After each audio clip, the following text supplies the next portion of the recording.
Hello everyone, welcome to KV teachers guild.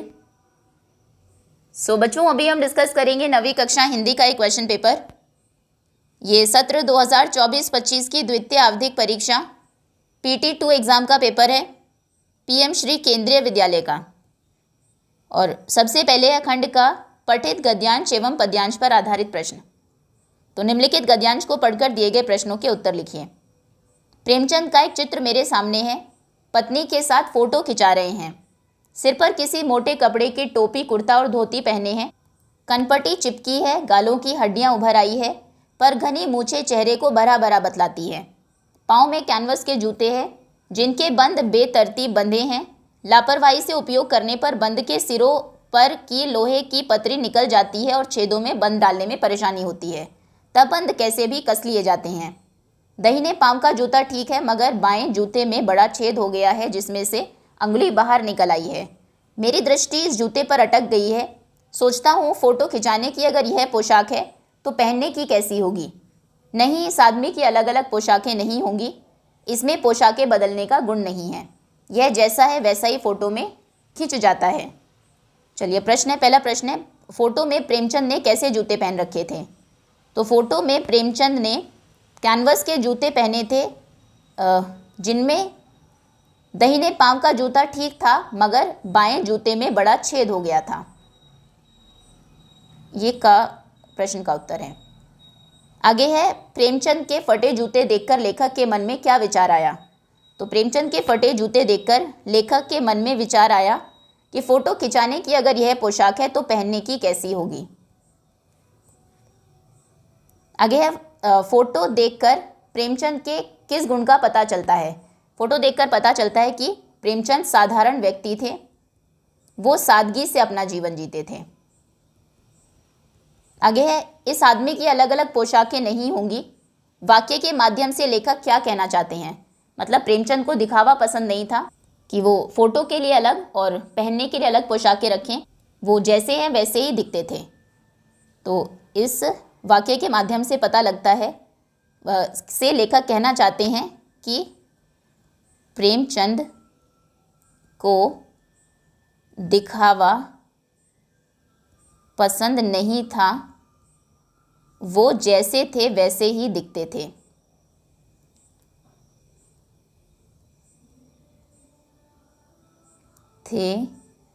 वैसे ही दिखते थे। चलिए, आगे उपयुक्त गद्यांश किस पाठ से लिया गया है। तो ये गद्यांश लिया गया है प्रेमचंद के फटे जूते पाठ से। प्रेमचंद के फटे जूते। आगे पद्यांश दिया है, मतलब पोयम का पार्ट है, पढ़कर प्रश्नों के उत्तर लिखने हैं। मानुष हो तो वही रसखानी। अगर रसखान जी कहते हैं कि अगर मैं मनुष्य बनूं तो बसो वो मनुष्य बनूं जो बसे ब्रज गोकुल गांव के ग्वारन। जो ब्रज में गोकुल गांव के ग्वालों के बीच बसे। जो पशु हो तो कहाँ बस मेरो।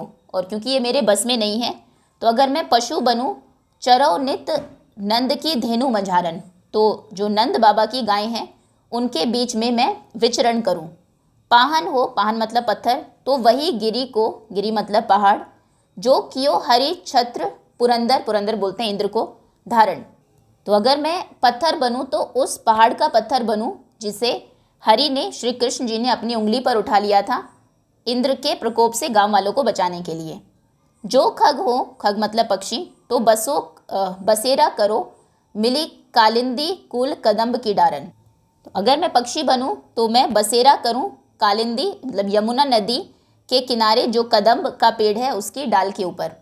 तो कहने का मतलब है, रसखान जी को ब्रजभूमि से इतना लगाव है कि वो कुछ भी बने, वो किसी भी हालत में ब्रजभूमि में ही जन्म लेना चाहते हैं। भले ही वो मनुष्य बने तो गांव के जो ग्वाले हैं उनके बीच रहना चाहते हैं, पशु बने तो वहाँ जो नंद बाबा की गाय हैं उनके बीच चरना, उनके बीच विचरण करना चाहते हैं। पत्थर बने तो जो गोवर्धन पर्वत है उसका पत्थर बनना चाहते हैं, और अगर पक्षी बने तो वहीं पर यमुना नदी के किनारे जो कदम के वृक्ष है उनकी डालियों पर रहना चाहते हैं। आगे उपयुक्त पद्यांश के कवि का क्या नाम है, लिखिए। तो कवि का नाम है रस खान। रस खान के सवैये पाठ से लिया गया है। कवि मनुष्य के रूप में कहाँ जन्म लेना चाहते हैं। कवि मनुष्य के रूप में ब्रज के गोकुल गांव में जन्म लेना चाहते हैं। ब्रज के गोकुल गांव में। आगे है, कवि पक्षी के रूप में कहाँ जन्म लेना चाहते हैं? कवि पक्षी के रूप में यमुना नदी के किनारे कदम के पेड़ पर जन्म लेना चाहते हैं। यमुना नदी के किनारे भी आप लिख सकते हैं, के किनारे कदम के पेड़ पर। आगे, श्री कृष्ण ने अपनी उंगली पर गोवर्धन पर्वत को उठाकर किसका घमंड चूर कर दिया था? इंद्र का। गिरि शब्द का अर्थ लिखो। गिरि मतलब होता है पहाड़। चलिए आगे आते हैं। आगे खंड का व्याकरण। निर्देशानुसार प्रश्नों के उत्तर लिखिए। अरे वह विदेशी होकर हिंदी बोलती है। अर्थ के आधार पर वाक्य भेद लिखिए। सो ये जब ये एक्सक्लेमेशन मार्क विस्मयादि बोधक चिन्ह आता है वो विस्मयवाचक वाक्य होता है। विस्मय मतलब आश्चर्यचकित होना, वाचक वाक्य। आगे है, वह अपने माता पिता की सेवा करता है। इस वाक्य को इच्छावाचक वाक्य में बदलिए। तो इच्छावाचक वाक्य हो जाएगा, काश वह अपने माता पिता की सेवा करता। अपने माता पिता की सेवा करता। आगे है, परिश्रम करने पर सफल हो जाओगे। इस वाक्य को संकेतवाचक वाक्य में बदलिए। परिश्रम करने पर सफल हो जाओगे, तो जो परिश्रम करेगा, ये संकेत कर रहा है जो मतलब उसकी तरफ जो करेगा। जो परिश्रम करेगा वह सफल होगा, ये संकेतवाचक वाक्य है। आगे, ईश्वर करे आप खूब उन्नति करें। अर्थ के आधार पर वाक्य भेद लिखिए। ईश्वर करे कि ऐसा हो, तो ये भी इच्छा है, इच्छावाचक वाक्य। चलिए आगे आते हैं। फिर से निर्देशानुसार प्रश्नों के उत्तर देने हैं। जिस समास का उत्तर पद प्रधान तथा पूर्व पद गौण होता है उसे कौन सा समास कहते हैं? वो होता है तत्पुरुष समास। नाम लिखना है, तत्पुरुष समास। जैसे मूर्तिकार, मूर्ति को बनाने वाला। बस चालक, बस को चलाने वाला। आगे है बस का चालक, इसमें बीच में कोई कारक लगता है, जैसे राजपुत्र, ये तत्पुरुष समास है, राजा का पुत्र। आगे है, घन के समान श्याम है जो, यानी कि श्री कृष्ण। सामासिक पद लिखकर समास नाम लिखिए। घन के समान श्याम है जो, यानी कि घन मतलब बादलों के समान जिनका श्याम रंग है, ये है घन श्याम। और घन के जैसा श्याम, इसमें कर्मधारय भी हो सकता है, बहुव्रीहि भी हो सकता है। घन के समान श्याम, जब एक उसमें विशेषण और विशेष्य का संबंध होता है, जैसे घन कैसा है, घन कैसे हैं, श्याम, श्याम रंग के हैं, तो वहाँ पर कर्मधारय समास होता है, कर्मधारय।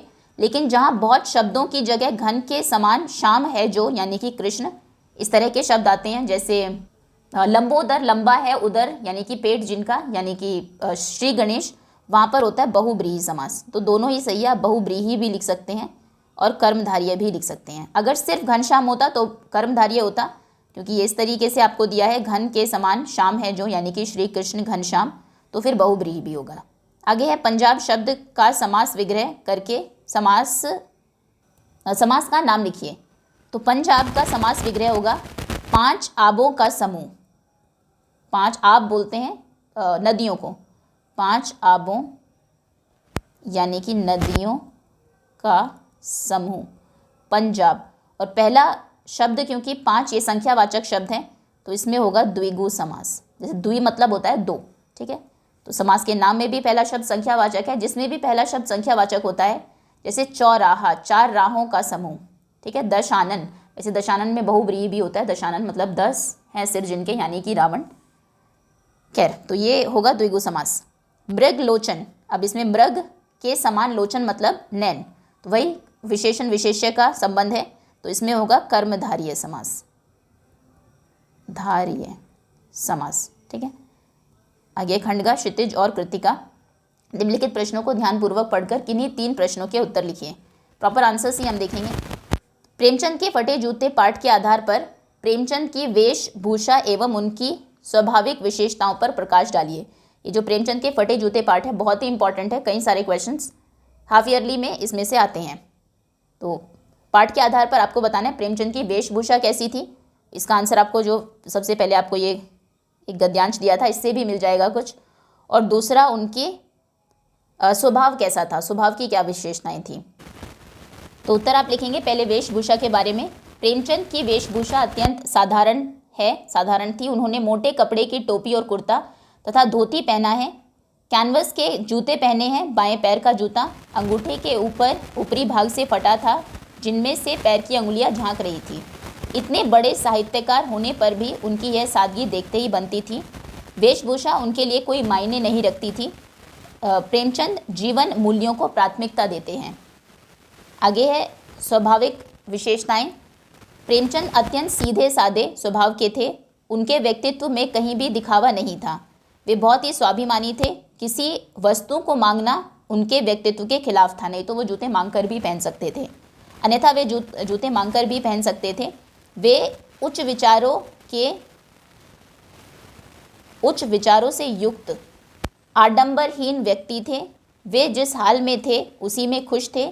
वे जैसी स्थिति में थे वैसे फोटो में भी वैसा ही दिखना चाहते थे। वे अपनी कमजोरियों, अपनी गरीबी, अपनी कमियों को छिपाना नहीं चाहते थे। वे अत्यंत सीधे साधे एवं सरल स्वभाव के थे। ओके, नेक्स्ट आगे है पाठ में टीले शब्द का प्रयोग किन संदर्भों को इंगित करने के लिए किया गया है। प्रेमचंद के फटे जूते के आधार पर उत्तर लिखिए। तो प्रेमचंद के फटे जूते पाठ में टीले शब्द का प्रयोग मार्ग की बाधा, जो मुसीबतें आती हैं, उनके प्रतीक के तौर पर किया गया है। इस पाठ में टीला शब्द का इस्तेमाल सामाजिक कुरीतियों, अन्याय और भेदभाव को दर्शाने के लिए किया गया है। यह मानव के सामाजिक विकास में बाधाएं पैदा करता है। आगे है अपने जीवन की किस घटना के बाद सालिम अली पक्षी प्रेमी बन गए। एक बार बचपन में सालिम अली मामा की दी हुई एयरगन से खेल रहा था। उससे एक गौरैया घायल होकर गिर पड़ी। इस घटना ने सालिम अली के जीवन की दिशा को बदल दिया और वो पक्षी प्रेमी बन गए। आगे सालिम अली पक्षी प्रेमी होने के साथ साथ प्रकृति प्रेमी भी थे। सामले सपनों की याद पाठ के आधार पर स्पष्ट कीजिए। तो सालिम अली पक्षियों से जितना लगाव करते थे, सालिम अली पक्षियों से जितना लगाव रखते हुए उनकी सुरक्षा के लिए चिंतित रहते थे, उतना ही वे प्रकृति और पर्यावरण की सुरक्षा के लिए भी चिंतित रहते थे। वे केरल की साइलेंट वैली को बचाने के लिए तत्कालीन मतलब उस समय के प्रधानमंत्री चौधरी चरण सिंह से मिले और वैली को बचाने का अनुरोध किया। एक बार फिर से देख लेते हैं। प्रेमचंद के फटे जूते पाठ के आधार पर उनकी वेशभूषा और उनकी स्वभाव की विशेषताएं बतानी थी। तो वेशभूषा अत्यंत साधारण थी। उन्होंने मोटे कपड़े की टोपी, कुर्ता और धोती पहने हुए थे। कैनवस के जूते थे। बाएं पैर का जूता अंगूठे के ऊपर से फटा हुआ था जिससे उंगली बाहर निकली हुई थी। इतने बड़े साहित्यकार होकर भी उनकी ये सादगी देखते ही बनती थी। वेशभूषा उनके लिए कोई भी मायने नहीं रखती थी। प्रेमचंद जीवन मूल्यों को प्राथमिकता देते थे, ज़्यादा इंपॉर्टेंस देते थे। आगे स्वभाव की क्या विशेषताएं हैं। बहुत सीधे साधे स्वभाव के थे। कहीं भी स्वभाव में उनके दिखावा नहीं था। बहुत ही स्वाभिमानी थे। किसी से वस्तु मांगना उनके व्यक्तित्व के खिलाफ था, नहीं तो वे जूते मांगकर भी पहन सकते थे। वे उच्च विचारों से युक्त आडंबरहीन, जिनमें कोई भी आडंबर नहीं होता, वैसे व्यक्ति थे। वे जिस हाल में थे उसी में खुश थे। जैसी स्थिति में थे फोटो में भी वैसा ही दिखना चाहते थे। वे अपनी कमजोरियों, अपनी गरीबी, अपनी कमियों को छिपाना नहीं चाहते थे। वो बहुत सीधे साधे एवं सरल स्वभाव के थे। फिर टीला शब्द इंगित करता है जो हमारी मार्ग में बाधाएं आती है, से मार्ग में टीला आ जाए। उसी तरीके से जो कुछ सामाजिक कुरीतियाँ हैं वो विकास में बाधाएं पैदा करती है। और वो कुरीतियाँ कौन कौन सी हैं? जो टीला शब्द है वो उन सामाजिक कुरीतियों, अन्याय और भेदभावों को दर्शाने के लिए उसका इस्तेमाल किया गया शब्द का। आगे है कि सालिम अली बचपन में जब मामा की दी हुई एयरगन से खेल रहे थे तो एक गौरैया उससे घायल हो गई थी, जिसके बाद उस घटना ने उनके जीवन की दिशा को बदल दिया और वो पक्षी प्रेमी बन गए। और जितना प्रेम वो पक्षियों से करते थे, उनकी सुरक्षा के लिए जितना चिंतित रहते थे, उतना ही प्रकृति और पर्यावरण की सुरक्षा को लेकर भी चिंतित रहते थे। केरल की साइलेंट वैली को बचाने के लिए उन्होंने उस समय के प्रधानमंत्री चौधरी चरण सिंह से वो मिले और वैली को बचाने का अनुरोध किया। आगे आते हैं। निम्नलिखित प्रश्नों को ध्यानपूर्वक पढ़कर किन्हीं 3 प्रश्नों के उत्तर लिखिए। कविता के आधार पर पराधीन भारत की जेलों में दी जाने वाली यंत्रणाओं का वर्णन कीजिए। जब भारत पराधीन था, अंग्रेज़ों के अधीन था, तो कौन कौन सी यातनाएं, यंत्रणाएं उनको भारत की जेलों में दी जाती थी। तो कविता के आधार पर पराधीन भारत की जेलों में दी जाने वाली यंत्रणाओं का वर्णन इस प्रकार है। कैदियों को पशुओं की तरह काम करवाया जाता था। कैदियों को अंधेरी कोठरियों में जंजीरों से बांधकर रखा जाता था। कोठरियाँ बहुत छोटी होती थी। कैदियों को पेट भर खाना नहीं दिया जाता था। कैदियों को ऊंची ऊंची दीवारों वाली जेलों में रखा जाता था। क्रांतिकारियों को चोर, लुटेरे और डाकुओं के साथ रखा जाता था। आगे कैदी और कोकिला पाठ में कवि ने ब्रिटिश राज का गहना किसे व क्यों कहा है। कैदी और कोकिला कविता में ये जो कवि है माखनलाल चतुर्वेदी, उन्होंने अंग्रेज़ सरकार द्वारा पहनाई गई हथकड़ियों को ब्रिटिश राज का गहना कहा है।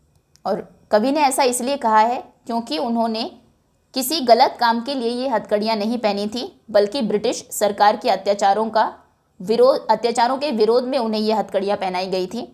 कवि के लिए ये हथकड़ियाँ गौरव की बात थी और उन्हें ये अपना गहना लगता था। ठीक है, आगे है। गोपियाँ अपने कानों में उंगली डालने को क्यों कहती है। गोपियाँ अपने कानों में उंगली इसलिए रखना चाहती हैं क्योंकि जब कृष्ण मंद एवं मधुर स्वर में मुरली बजाएं तथा ऊंची अटारियों पर चढ़कर गोधन गाए तो उनका मधुर स्वर उनके कानों में न पड़ जाए, गोपियों के कानों में न पड़ जाए तथा गोपी स्वर के प्रभाव में आकर कृष्ण के वश में न हो सके। आगे श्री कृष्ण की मुस्कान का गोपियों पर क्या असर होता है, लिखिए। श्री कृष्ण की मुस्कान का गोपियों पर बहुत असर होता है। गोपियों को श्री कृष्ण की मुस्कान बहुत सुंदर लगती है। गोपियाँ श्री कृष्ण की मुस्कान देकर अपनी सुध-बुध खो बैठती है। उनका खुद अपने तन मन पर नियंत्रण नहीं रह जाता। गोपियाँ श्री कृष्ण की उस मुस्कान के आगे खुद को विवश पाती है और उनकी ओर खींची चली आती है। ओके, आगे आते हैं। निम्नलिखित प्रश्नों के उत्तर को पढ़कर किन्हीं 2 प्रश्नों के उत्तर कम से कम 50 शब्दों में लिखिए। ठीक है। मेरे संग की औरतें पाठ के आधार पर अपने घर, परिवार या रिश्तेदार में से उस महिला के बारे में लिखे जिनसे आप कभी अपने जीवन में प्रभावित हुए हैं। तो ये आप खुद से लिख सकते हैं। पाठ के आधार पर आप किसी ऐसी महिला से मिले हैं आपके घर, परिवार या रिश्तेदार में जिनके व्यक्तित्व से आप बहुत प्रभावित हुए हो, उनके बारे में आप लिखेंगे। ये खुद से करेंगे। लेखिका की माँ अपने ससुराल की किसी भी जिम्मेदारी, परंपरा को नहीं निभाती थी, फिर भी वे सबके दिल पर राज करती थी, क्यों। तो लेखिका की माँ परंपरा का निर्वाह न करते हुए भी सबके दिलों पर राज करती थी क्योंकि वे ये विशेषताएं रखती थी।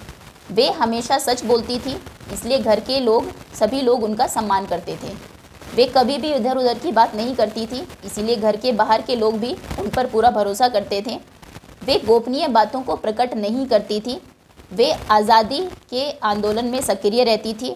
उन्हें पुस्तकें पढ़ने, संगीत सुनने और साहित्य चर्चा करने से ही फुर्सत नहीं थी। आगे है, शिक्षा बच्चों का जन्मसिद्ध अधिकार है। इस दिशा में लेखिका के प्रयासों का उल्लेख कीजिए। शिक्षा बच्चों का जन्मसिद्ध अधिकार है। इस दिशा में लेखिका मृदुला गर्ग ने ये प्रयास किए। जब लेखिका कर्नाटक के बागलकोट में रहने लगी तो वहाँ उन्होंने बच्चों के लिए उनके बच्चों के लिए स्कूल की सुविधा नहीं थी। उन्होंने वहाँ के कैथोलिक बिशप से स्कूल खोलने का आग्रह किया। तो बिशप ने कहा कि वहाँ क्रिश्चियन बच्चों की संख्या कम है, इसलिए वे स्कूल नहीं खोल सकते। लेखिका ने कहा कि गैर क्रिश्चियन बच्चों को भी शिक्षा का अधिकार है। लेखिका ने अपने जैसे विचार वाले लोगों की मदद से अंग्रेज़ी, हिंदी और कन्नड़ 3 भाषाओं में पढ़ने वाला स्कूल खोला। बाद में उन्होंने स्कूल को कर्नाटक सरकार से मान्यता भी दिलवाई। इस तरह लेखिका ने बच्चों को उनकी शिक्षा का अधिकार दिलाने में सफल रही। तो वहाँ उनके बच्चों के लिए का मतलब है बागलकोट के बच्चों के लिए, ठीक है, लेखिका के बच्चों के लिए नहीं। आगे आते हैं। आगे खंड घ पत्र लेखन। आपके कक्षा कक्ष में दिन प्रतिदिन चोरी की घटनाएं बढ़ रही हैं, इसलिए कक्षा कक्ष में सीसीटीवी कैमरा लगवाने हेतु प्राचार्य महोदय को एक प्रार्थना पत्र लिखिए। बहुत ज़्यादा चोरियां हो रही है क्लास में, तो एक सीसीटीवी कैमरा आप अपनी कक्षा में लगवाना चाहते हैं, इसके लिए पत्र लिखना है। ओके, तो इस तरीके से आप लिखेंगे सेवा में प्राचार्य महोदय, पीएम श्री केंद्रीय विद्यालय, जो भी आपके विद्यालय का नाम है, स्थान और वहाँ का पिन कोड, फिर उसके नीचे दिनांक एक लाइन छोड़कर, फिर विषय, कक्षा कक्ष में सीसीटीवी कैमरे लगवाने हेतु प्रार्थना पत्र। महोदय, सविनय निवेदन यह है कि मैं आपके विद्यालय का 9वीं कक्षा का एक छात्र हूँ। हाल ही में हमारी कक्षा में दिन प्रतिदिन चोरी की घटनाएं बढ़ रही है, जिससे विद्यार्थियों और शिक्षकों को काफ़ी असुविधा हो रही है। कक्षा कक्ष में वस्तुओं की सुरक्षा और विद्यार्थियों के अनुशासन हेतु को बनाए रखने के लिए सीसीटीवी कैमरे लगवाना अत्यंत आवश्यक हो गया है। इससे न केवल चोरी की घटनाओं पर नियंत्रण पाया जा सकेगा, बल्कि विद्यालय में अनुशासन भी बेहतर होगा। अतः आपसे विनम्र अनुरोध है कि कक्षा कक्ष में सीसीटीवी कैमरे लगवाने की कृपा करें, आपकी अति कृपा होगी। धन्यवाद। आपका आज्ञाकारी शिष्य, आपका नाम। Okay, next. अथवा इसके और में क्वेश्चन है, मोटरसाइकिल सुविधा के लिए है, तेज चलाने, करतब दिखाने के लिए नहीं। यह समझाते हुए अपने छोटे भाई को एक पत्र लिखिए। सो ये इस तरीके से आप लिखते हैं। वैसे तो सबसे पहले आपका पता आता है, लेकिन आप अपना एड्रेस भी लिख सकते हैं, नहीं तो परीक्षा कक्ष भी लिख सकते हैं, एग्जामिनेशन हॉल। फिर नीचे दिनांक, प्रिय छोटे भाई, इसमें विषय वगैरह नहीं आता है। स्नेह आशीष, आशा है तुम स्वस्थ और प्रसन्न होंगे। आज मैं तुम्हें एक महत्वपूर्ण बात समझाना चाहता हूँ। मैंने सुना है कि तुम मोटरसाइकिल बहुत तेज़ चलाते हो और कभी कभी करतब भी दिखाने की कोशिश करते हो। यह जानकर मुझे बहुत चिंता हो रही है। मोटरसाइकिल सुविधा के लिए होती है, जिससे हम समय पर अपनी मंजिल तक सुरक्षित पहुँच सकें, लेकिन इसे तेज़ चलाना या करतब दिखाना बहुत खतरनाक हो सकता है। तुम्हें यह समझना चाहिए कि सड़क पर सुरक्षा सबसे ज़रूरी है, न सिर्फ तुम्हारी बल्कि दूसरों की भी। छोटी सी लापरवाही से बड़ा हादसा हो सकता है, जिससे न केवल तुम्हें बल्कि परिवार को भी तकलीफ होगी।